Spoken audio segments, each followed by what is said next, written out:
Muchas gracias por estar viendo esta nueva emisión organizada por el área de Derecho Ambiental Corporativo de PPU.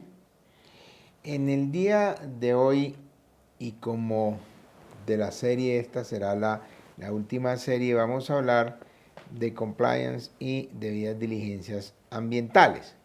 Nos acompañan Alex Acosta, María Daniela. Ya, porque voy a hablar de compliance en materia ambiental, pero ¿qué es eso? ¿Qué se entiende por eso? Es el cumplimiento de los requisitos legales con el fin de evitar, ¿sí?, riesgos ambientales, diría yo, minimizar los riesgos ambientales. Pero también se habla de debida diligencia, y la debida diligencia tiene un concepto doble. La debida diligencia en derecho corporativo es la verificación del cumplimiento de todos los requisitos legales que se hacen de las empresas que van a tener una transacción. Sea cual sea la transacción, hacen una debida diligencia.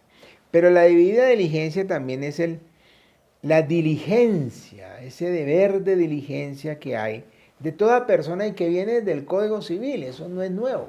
Eso viene desde 1863, que se introduce el Código Civil a Colombia, de lo que se llamaba y lo que se ha conocido como el buen pater familia, es decir, el deber de cuidado que un buen padre de familia tiene de su casa, entendida en el sentido tal vez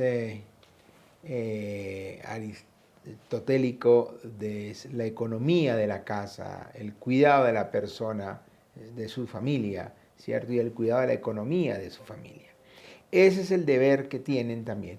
Y es eso lo que hoy en día a veces también debe entenderse en la debida diligencia, es decir, toda debida diligencia supone la diligencia debida. Ese deber de cuidado que tienen. A veces se confunde la gente y piensa que no. Y hoy en día, cuando se habla de la diligencia debida o debida diligencia, hay un sector que piensa que estamos hablando de este segundo concepto y en realidad uno está hablando del primer concepto, desde el punto de vista corporativo.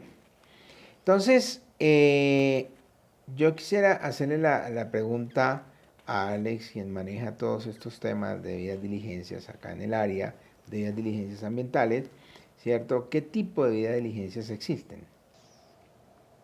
Bueno, en gran medida los diferentes tipos de debidas diligencias están dentro de aquello que usted acaba de señalar. Una que es muy importante, un poco lo que usted señalaba, la necesidad un poco de que una empresa, uno identifique, bueno, hablemos de un proyecto de obra o actividad, identifique los requisitos legales que le aplican al proyecto, ¿sí? A partir de esa identificación, y yo obviamente primero tengo que identificar los requisitos legales que son aplicables al proyecto, cuáles sí, cuáles no, qué riesgos derivan del cumplimiento o no cumplimiento, ¿sí? Pero también tengo que verificar o calificar, si se quiere, ese grado de cumplimiento, que también, digamos, ese es un segundo aspecto muy importante dentro de este ejercicio de debida diligencia, digamos, interna. ¿Y cuál es el propósito de este tipo de debidas diligencias?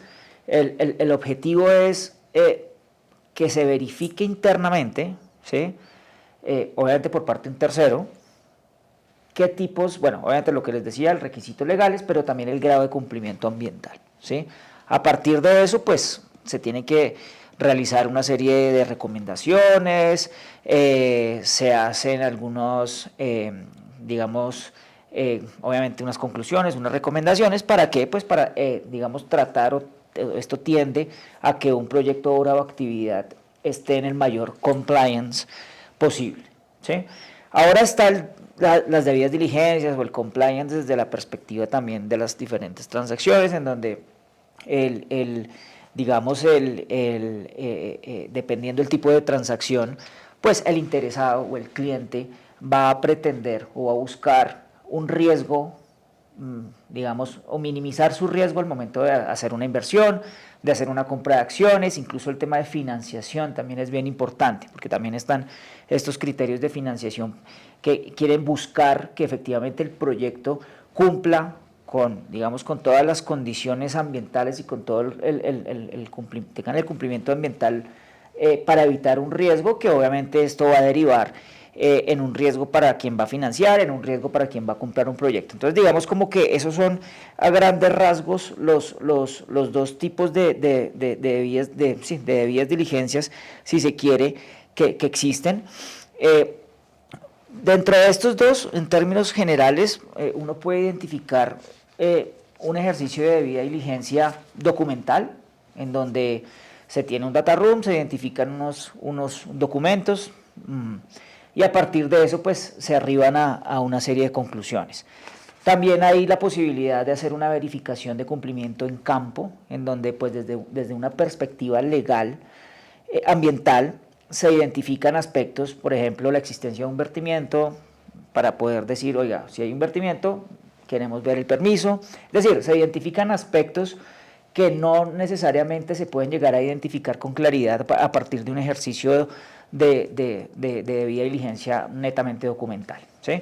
Entonces, el ejercicio de debida diligencia ideal implica una revisión en campo, abogados de botas y casco, como nos ha tocado, pero también la verificación documental en la misma empresa, revisión documental en la autoridad ambiental, es decir, hacer un ejercicio, un barrido muy general para poder arribar a las diferentes conclusiones y poder hacer las recomendaciones tendientes a que una empresa cumpla con, digamos, o esté en el nivel máximo posible de compliance ambiental. Entonces, María Daniela, es decir, ¿existen estos tipos de debidas diligencias? ¿Existe algún procedimiento para llevarlas a cabo? Sí, y bueno, aquí digamos que puede ser bastante distinto dependiendo del tipo de debida diligencia que estemos hablando. La primera nosotros internamente le hemos llamado el diagnóstico legal ambiental porque es un procedimiento mucho más completo, que es la primera clase que Alex hablaba, es la verificación de campo y ahí se va a establecer cuál es el estado de cumplimiento ambiental del proyecto. Entonces, normalmente nosotros pedimos a priori estas visitas que nos cuenten un poco cuál es el proyecto, cuáles son las diferentes plantas del proyecto, porque no en muchos casos está focalizada. Y una vez tenemos este mapeo, entonces es cuando nos verificamos estos requisitos en campo. Y pueden pasar situaciones como las que mencionaban Alex. Hemos tenido experiencias en las cuales no nos hubiéramos percatado de cierto tipo de detalles si no hubiera sido con estas que nosotros llamamos diagnósticos legales ambientales. Por ejemplo, en la otra clase de debida diligencia, la documental simple de transacciones, que suben información a un data room, nos dicen estos son las concesiones de agua que tenemos. Y en los diagnósticos legales ambientales, cuando vamos a hacer el recorrido con las personas que usualmente son técnicos los que nos acompañan, vamos caminando y vemos, bueno, y este tubo, les preguntamos, ¿este tubo qué es? No, es una captación. Bueno, listo, por favor, dígame cuál es el número que corresponde a la concesión, que ya hemos verificado entonces en esa revisión preliminar y resulta que no estaba.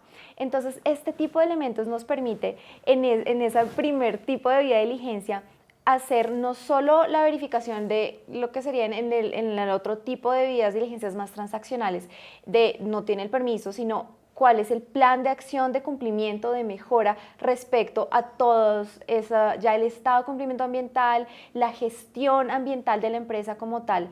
Eso es lo que, digamos, más se focaliza en este tipo de diagnósticos legales ambientales. También en esto se hace una revisión a profundidad de lo que puede ser el expediente ambiental de la empresa, entonces que no usualmente pasa con el segundo tipo de debidas diligencias que nos mandan, por ejemplo, el último auto de seguimiento.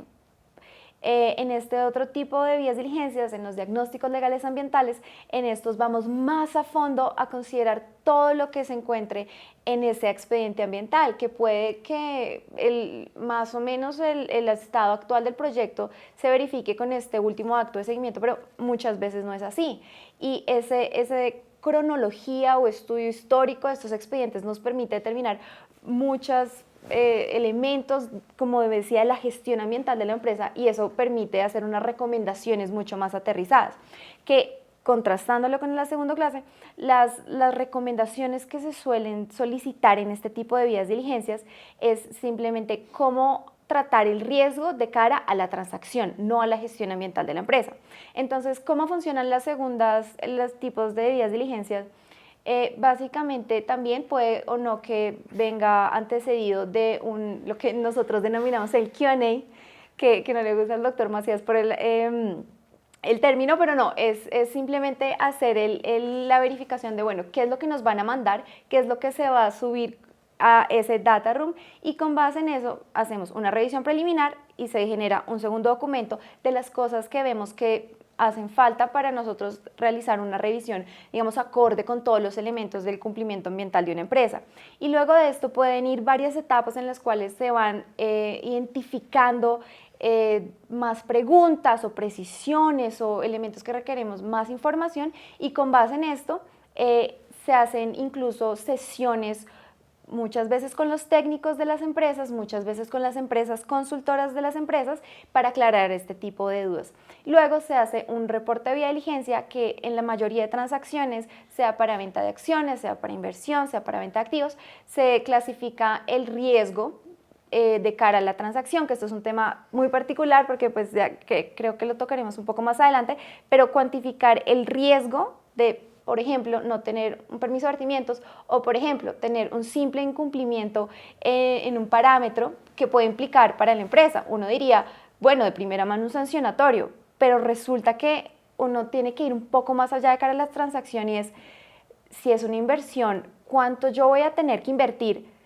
No solo para sacar el permiso, si no se tiene una planta de tratamiento, ¿cuánto tengo que invertir para hacer una planta de tratamiento? Estos son temas sensibles que ya pueden limitar o presentar trabas para llevar a cabo el negocio.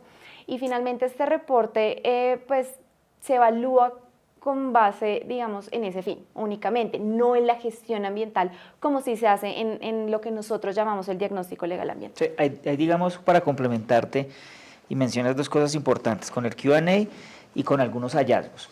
Pueda que sobre el papel uno diga, vea, no tiene permiso de vertimientos. ¿Qué pasa? Puede ser, bueno, una multa, ¿sí?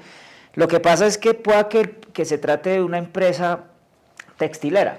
El permiso de vertimientos es absolutamente determinante para efectos de la actividad. Es decir, si me suspenden la actividad del vertimiento, es decir, las descargas de aguas residuales, si se suspenden por un incumplimiento o porque no cuento con el permiso o lo que sea, pues digamos automáticamente se suspende toda la producción de la planta, lo que deriva obviamente en un tema, digamos, para ponerlo en términos económicos, en una materialidad bastante alta. Entonces, digamos, muchas veces no es lo mismo decir no tiene permiso de vertimientos cuando estamos hablando de una plantación industrial y es un vertimiento doméstico, a decir no tenemos un permiso de vertimientos cuando la columna vertebral del proceso genera necesariamente aguas residuales de manera constante. Entonces, eso es un punto, digamos, cuando se hacen esos análisis también de debidas diligencias dentro del contexto transaccional, creo que hay que, no se puede estandarizar los hallazgos, tiene que tener digamos, aterrizarlos al tipo de industria, al tipo de negocio jurídico que se esté negociando por parte del cliente y el target, y de igual manera, obviamente, los efectos que puede tener una suspensión, por ejemplo, más allá de las multas. Muchas veces, desafortunadamente, en el imaginario, en el contexto de las transacciones, puede ser, ¿cuánto vale la multa? ¿Sí? Y ya. Pero, pues, digamos, es importante tener claro que el efecto en un contexto, y por eso es tan importante, y este tema de compliance ambiental para nosotros, digamos, es sumamente determinante, es que perfectamente un incumplimiento a futuro puede derivar hasta en la suspensión temporal o definitiva de un proyecto. Y lo otro en los Q&A también es bien importante partir de un punto, y es la descripción del proyecto, justamente para poder aterrizar esos hallazgos y poderles, digamos, dar digamos, esa connotación y ese contexto para determinar en últimas qué tan oportuno, cómo califica uno el hallazgo también. Esos eran dos puntos que quería señalar. Aquí hay un tema que hay que resaltar, y es que estas debidas diligencias, llamémoslo en el derecho corporativo, ¿no? Dependiendo de la transacción, como dicen Alex y María Daniela, hay un tema, y es que a veces, y aquí los dos María Daniela es mucho más joven que nosotros dos, aunque él es mucho más joven que yo, ¿cierto? Pero aquí sumamos 45 años más o menos de experiencia en este tema del derecho ambiental, ¿no? Entonces, a lo largo de estos años lo que hemos visto es que a veces en estas transacciones la gente dice, no, yo tengo el consultor ambiental o yo tengo mi equipo ambiental. Sí, son técnicos y pueda que técnicamente sea perfecto, pero es que una de las características del derecho ambiental es que es un derecho técnico reglado, es decir, las normas, muchas normas tienen un componente técnico, pero en el momento en que esa técnica se incorpora en la norma, se vuelve derecho y no hay nada que hacerle, ¿cierto?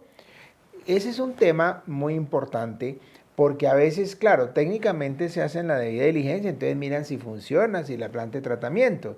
Y obviamente a veces también se quieren invadir campos del conocimiento. Entonces creen que porque técnicamente está bien, jurídicamente está bien.